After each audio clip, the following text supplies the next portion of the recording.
গত ১৩ই মে ২০২৫ ইংরেজি মঙ্গলবার আল জামিয়াতুল ইসলামিয়া বাইতুল করিমের ব্যবস্থাপনায় বিশ্ববরেণ্য আরবি সাহিত্যিক বিদজ্ঞ শাইখুল হাদিস, বাংলাদেশের ইসলামী শিক্ষা সংস্কারের অগ্রপথিক জামিয়া দারুল মাআরিফ আল ইসলামিয়ার প্রতিষ্ঠাতা ও পরিচালক আল্লামা মোহাম্মদ সুলতান জক নদভী রহমতুল্লাহি আলাইহির বর্ণাঢ্য জীবন কর্ম শীর্ষক আলোচনা ও স্মরণসভা অনুষ্ঠিত হয়।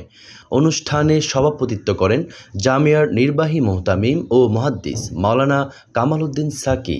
প্রধান অতিথি হিসাবে উপস্থিত ছিলেন জামিয়া দারুল মাআরিফের সিনিয়র মুহাদ্দিস ও জামিয়া বাইতুল করিমের শাইখুল হাদিস ও মুহতামিম আল্লামা হাফেজ ফরিদ আহমেদ আনসারী। বিশেষ অতিথি হিসাবে উপস্থিত ছিলেন জামিয়া বাইতুল করিমের সিনিয়র মুহাদ্দিস আল্লামা ডাক্তার বেলাল নূর আজিজি।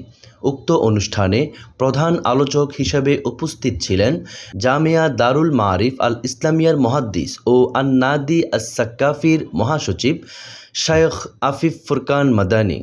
অনুষ্ঠানে জামিয়ার শিক্ষার্থীরা হুজুরের রচিত হামদ নাত ও মরসিয়া পরিবেশনের পাশাপাশি বক্তারা জক সাহেব হুজুরের বহুমুখী খেদমত ও যুগোপযোগী শিক্ষা ব্যবস্থার ক্ষেত্রে হজরতের অসামান্য অবদানের কথা তুলে ধরেন এবং শিক্ষার পাশাপাশি হুজুরের মাঝে নৈতিকতা, উত্তম চরিত্রের সুন্দর সমন্বয় ছিল বলে অভিমত ব্যক্ত করেন। এক পর্যায়ে সকলের মাঝে এক আবেগঘন পরিবেশের সৃষ্টি হয়। সর্বশেষ প্রধান অতিথির বক্তব্য ও মুনাজাতের মাধ্যমে অনুষ্ঠান সমাপ্ত হয়।